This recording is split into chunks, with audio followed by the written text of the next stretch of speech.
Hello दोस्तों, मैं हूं गौरव एंड पिछले वीडियो में अपन ने क्या देखा था। पिछले वीडियो के अंदर अपने को ये एक प्रॉब्लम फेस हो रही थी। प्रॉब्लम क्या फेस हो रही थी, अगर आप एक EC2 इंस्टेंस पे डायरेक्ट रिक्वेस्ट करते हैं हिट इस तरीके से तो उसका रेस्पॉन्स ये आता है। बट जब आप सेम रिक्वेस्ट को क्लाउड फ्रंट के हेल्प से हिट कर रहे हैं तो आपको रेस्पॉन्स अलग आ रहा है, जो कि एक डिजायर बिहेव नहीं है। तो सबसे पहले बात करते हैं कि ये प्रॉब्लम आ क्यों रही है, देन उसके बाद में अपन इसका सॉल्यूशन ढूंढने का ट्राई करेंगे। जैसे ही मैंने आपको बता दिया प्रॉब्लम क्यों आ रही है, आई एम 100% श्योर कि आपके दिमाग में चमक जाएगा कि ये प्रॉब्लम का सॉल्यूशन क्या है। चलिए सबसे पहले तो मैं नोटपैड ओपन कर लेता हूँ। तो देखिए CloudFront behind the scene क्या यूज करता है। जब आप क्लाउड फ्रंट पे यूं मान लीजिए कि क्लाउड फ्रंट पे आपने ये URL सेंड किया है और यहाँ पे जो है क्लाउड फ्रंट का URL है। इसका रेस्पॉन्स सपोज आ गया 1 2 3। तो क्लाउड फ्रंट क्या करेगा, क्लाउड फ्रंट कैशे के अंदर स्टोर करेगा ना, तो वो की और वैल्यू पेयर के अंदर स्टोर करता है। तो की क्या होती है, की जो होती है वो आपकी URL होती है। तो क्लाउड फ्रंट को केवल और केवल इतना समझ में आता है कि स्लैश यूजर जो है इसका रेस्पॉन्स 1 2 3 आया। अभी आप यूं मानिए कि आपने सेम वापस से URL हिट किया, पेज नंबर डाल दिया आपने 2 और साइज डाल दिया आपने 6 और इसका आ गया XYZ। तो अगेन क्लाउड फ्रंट को क्या समझ में आएगा कि जो स्लैश यूजर है इसका जो XYZ जो रेस्पॉन्स है उसको वो कैशे के अंदर स्टोर करेगा। इन शॉर्ट क्लाउड फ्रंट जो आपके जो क्वेरी पैरामीटर्स होते हैं इनको एज ए की स्टोर नहीं करता। तो डिजायर बिहेव क्या होना चाहिए था, इसकी जगह पे क्लाउड फ्रंट जो है उसकी की होनी चाहिए थी ये, एंड इसका जो है XYZ और इसका जो रेस्पॉन्स आएगा वो आएगा 1 2 3। तो इस तरीके से अगर क्लाउड फ्रंट जो है वो कैशे के अंदर अगर ये जो ओनली URL ले रहा था या URI जो ले रहा था उसकी जगह पे अगर वो क्वेरी पैरामीटर्स भी लेने लग जाएगा तो अपनी जो प्रॉब्लम है वो सॉल्व हो जाएगी। तो ये जो चीज़ है ये अपन कैसे अचीव कर सकते हैं क्लाउड फ्रंट के अंदर, चलिए बता देता हूँ मैं आपको। चलते हैं अपन क्लाउड फ्रंट पे एंड यहाँ पे आप जाइए, बिहेवियर पे देखते हैं एंड एडिट बिहेवियर क्लिक करता हूं मैं। यस यहाँ पे है ये कैशे पॉलिसी दिख रहा है। अपन ने ये पॉलिसी क्रिएट की थी क्लाउड फ्रंट के पहले या दूसरे वीडियो के अंदर। तो ये जो पॉलिसी है इसको एडिट कर लेते हैं अपन। तो जब आप अगर आप इस पॉलिसी को देखोगे तो मैं इसको एडिट करता हूं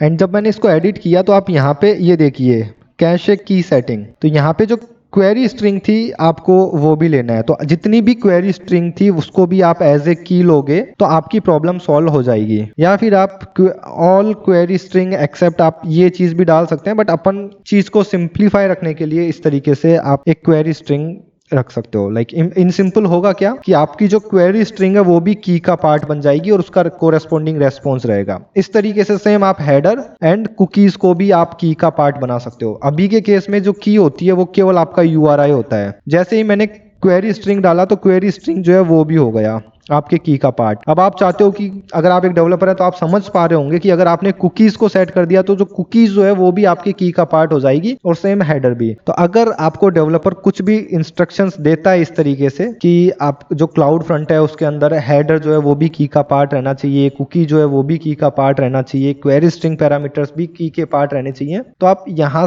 पे आके वो सारा का सारा कॉन्फ़िगरेशन चेंज कर सकते हो। और एज ए डेवलपर आप इन चीजों को समझ ही गए होंगे कि आपको की का पार्ट रखवाना है या फिर आपका एप्लीकेशन कुछ इस तरीके से है कि जैसे कि मैंने आपको एक एग्जांपल दिया पेजिनेशन इनेबल है। आप हो सकता है आप आपके एप्लीकेशन के अंदर कुकीज रिटर्न करवा रहे हो तो जो हर एक कुकीज है उसका भी एक अलग वो भी की का पार्ट रहना चाहिए। तो आप वो सारा कॉन्फ़िगरेशन यहाँ से देख सकते हो इजीली। ठीक है, तो मैंने यहाँ पे सिंपली क्वेरी स्ट्रिंग जो है मैंने ऑल कर दिया है। एक चीज और यहाँ पे जो मैंने आप लोगों को पहले बोला था कि जो TTL है वो मैं आपको बाद में बताऊंगा। तो अब ये एकदम सही टाइम आ गया कि मैं ये चीज आपके सामने एक्सप्लेन कर पाऊँ। तो इससे पहले जितना भी TTL था वो बाय डिफॉल्ट जो डिफॉल्ट वाला रहता था उसी को लेता था। अगर आपने यहाँ पे डाल दिया 3600 मतलब 1 घंटे के लिए कैशे के अंदर आपका डेटा रखा रहेगा। मिनिमम TTL और मैक्सिमम TTL ये कब यूज आता है, यूं मान लीजिए कि आपने यहाँ पे दे रखा है 3600, बट जब आपका API का रेस्पॉन्स आया तो उसके अंदर जो मैक्सिमम टाइम था वो आ गया 7200। क्लाउड फ्रंट क्या देखेगा कि भाई मेरे पास तो इसने 3600 सेकंड का ही बोला है, तो इतनी देर बाद वो आपका जो ऑब्जेक्ट था उसको एक्सपायर कर देगा, कैशे के अंदर से वो डाटा डिलीट कर देगा। ठीक है, सेम वैसा ही मिनिमल के लिए होगा। आपने उधर से मिनिमम कुछ और प्रोवाइड कर रखा हो और यहाँ पे कुछ और हो तो यहाँ ये वाला जो मिनिमम TTL रहेगा इसकी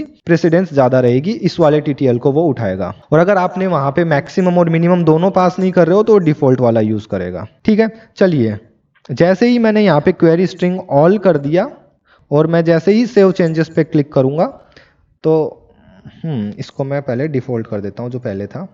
यस, सेव चेंजेस पे मैंने क्लिक कर दिया। तो अब इसको डिप्लॉय होने देते हैं। जैसे ही ये डिप्लॉय होगा तो अपनी जो प्रॉब्लम है वो मोस्ट प्रोबेबली सॉल्व हो जाएगी।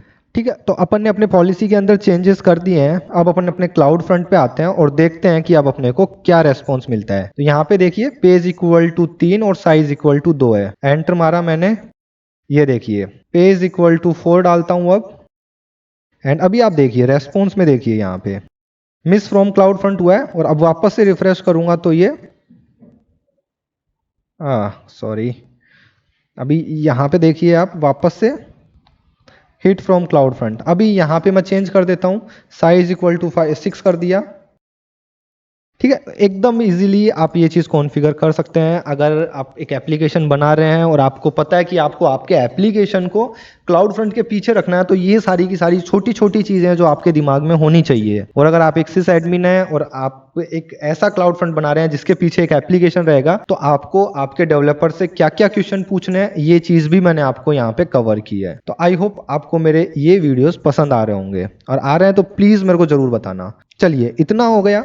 चलिए, अब एक चीज़ और जो मुझे आप लोगों को बतानी है वो ये बतानी है कि आप यहाँ पे मॉनिटरिंग कर सकते हैं आपके क्लाउड फ्रंट डिस्ट्रीब्यूशन की। यहाँ पे मैं जाता हूँ एंड डिस्ट्रीब्यूशन मैट्रिक्स। तो यहाँ पे आपका जो क्लाउड फ्रंट है उस पर क्या क्या रिक्वेस्ट आ रही है, क्या क्या रेस्पॉन्स आ रहा है, एरर्स तो नहीं है, वो सारी की सारी चीज़ आप यहाँ पे देख सकते हैं। तो ये दिख रहा है आपको ये एरर काउंट। ये एरर काउंट मोस्ट प्रोबेबली वो एरर काउंट्स हैं जो अपन 403 वाले जो आ रहे थे। तो सिंपल सा आप इस तरीके से देख सकते हैं। आप अलार्म सेट कर सकते हैं। आप देखिए अलार्म में अगर रिक्वेस्ट जो है वो नंबर लाइक अगर रिक्वेस्ट जो है वो 100 से ज़्यादा आ रही है या कम आ रही है तो उस तरीके से आप रिक्वेस्ट सेट कर सकते हैं। मैं यहाँ पे इंटरेस्टेड हूँ आपको ये बताने के लिए, अगर सर्वर साइड से ज़्यादा एरर आ रही है तो आप तुरंत एक अलार्म सेंड करो कि बॉस आपका जो क्लाउड फ्रंट डिस्ट्रीब्यूशन है इसको जो सर्वर है वो एरर ही एरर प्रोड्यूस कर रहा है। तो इस तरीके की आप अलार्म भी यहाँ पे सेट कर सकते हैं। लॉग्स का मैं आप लोगों को पहले ही बता चुका हूँ, आप इजीली अभी के केस में इनेबल नहीं है बट आप इनेबल कर सकते हैं। लाइक मैं आपको बताता हूँ कैसे आप इनेबल कर सकते हैं। डिस्ट्रीब्यूशन पे जाता हूँ, क्रिएट डिस्ट्रीब्यूशन पे क्रिएट करता हूँ,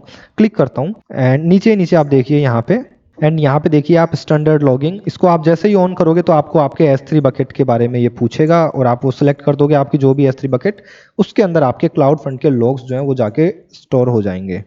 ठीक है, छोटी छोटी चीजें हैं जो आई थिंक अब आपको मुझे एक्सप्लेन करने की जरूरत नहीं है, क्योंकि अगर आपने मेरे S3 के वीडियोस देखे हैं तो मैंने वहां पे लॉगिंग बता दी है, बस ये वैसे ही काम करने वाली है। यहाँ पे आप कैशे के बारे में देख सकते हो, इसको भी क्लिक कर देता हूँ, पॉपुलर को भी कर देता हूँ। अब ये क्या है, ये केवल और केवल आपको रीड ओनली मोड्स में चीजें मिलेंगी। आप यहाँ पे केवल आपको क्लाउड फ्रंट है वो ये सारी चीजें बताएगा। तो आप ये बता सकते हैं कि देखो टोटल कितनी रिक्वेस्ट आई है आपके क्लाउड फ्रंट पे, उससे रिलेटेड सारा का सारा डाटा है। तो यहाँ पे ये आपको स्टैटिक्स देगा या केवल और केवल ग्राफ देने वाला है।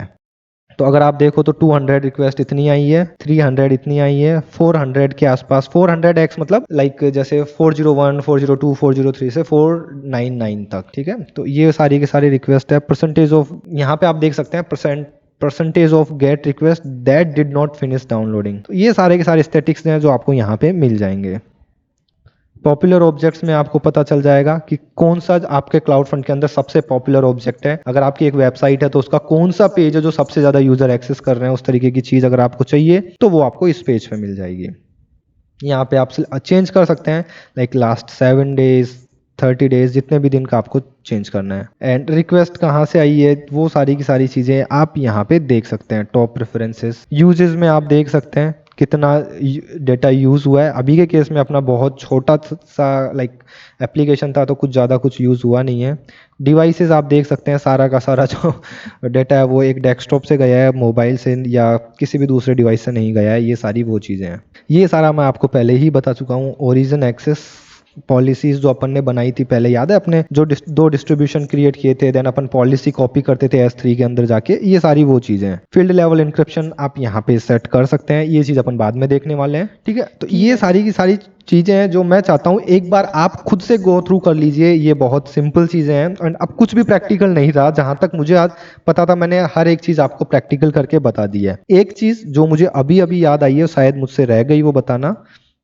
डिस्ट्रीब्यूशन में जाता हूँ, एंड एक क्रिएट डिस्ट्रीब्यूशन पे क्लिक करता हूँ। एंड जब आप एक डिस्ट्रीब्यूशन क्रिएट करते हैं तो आप यहाँ पे देखिए आपको एक ऑप्शन मिलता है प्राइसिंग क्लासेस का। यहाँ पे 3 प्राइसेस क्लास होती है। बेस्ट रहता है ये वाला, अगर आप यहाँ इस केस में होगा क्या, जब आप ये फर्स्ट वाला सिलेक्ट करते हैं तो AWS के जितने भी एज लोकेशंस होते हैं हर जगह पे आपका डाटा कैश होना स्टार्ट हो जाता है। अगर आप सेकंड सिलेक्ट करोगे तो केवल और केवल इन 2 कॉन्टिनेंट्स के अंदर ही आपका डाटा, इन 2 कॉन्टिनेंट की जो एज लोकेशन है वहीं पे आपका डाटा स्टोर होगा। थर्ड वाला सिलेक्ट करोगे तो यहाँ पे आपका डाटा स्टोर होगा।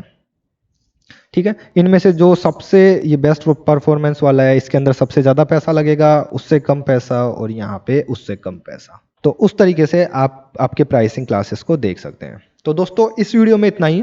क्लाउड फ्रंट का जो ये टॉपिक है मैं इसको अभी यहीं फिनिश कर रहा हूँ। इसके अंदर कुछ चीज़ें हैं जो मैंने छोड़ी है, लाइक वेब एप्लीकेशन फायरवॉल जो है ये अभी के केस में मैंने छोड़ रखी है क्योंकि इसको मैं बाद में कवर करने वाला हूँ। और एक दूसरी चीज़ जो मुझे याद है मैंने छोड़ी है वो छोड़ी है। डिस्ट्रीब्यूशन के अंदर चलते हैं।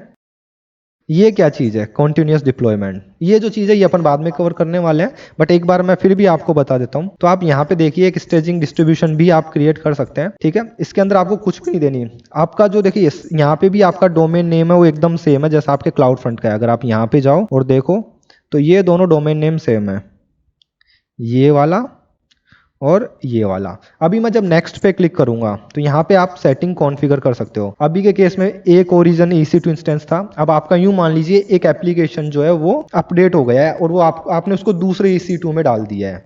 तो अब आपके पास 2 EC2 इंस्टेंस हो चुके हैं जहाँ पे आपका एप्लीकेशन का वर्जन 1 और वर्जन 2 चल रहा है। ठीक है, अब आपको क्या चाहिए, आपको ऐसा कुछ चाहिए कि आपका जो ट्रैफिक है, यूं मान लीजिए आपके वेबसाइट पे 1 सेकंड के अंदर 100 यूजर आते हैं, तो 100 में से 10 यूजर या फिर 10% यूजर आप सेंड कर रहे हो आपके दूसरे वाले सर्वर पे कि चेक करने के लिए कि अगर थोड़े से यूजर आ रहे हैं तो उनके लिए ये एप्लीकेशन सही चल रहा है या नहीं चल रहा। अगर ये एप्लीकेशन सही उनके लिए चल रहा है तो बाद में अपन क्या करेंगे, अपना जो प्रीवियस वाला वर्जन था अपन उसको डिलीट कर देंगे और ये वाला जो रहेगा इसको अपन 100% कर देंगे।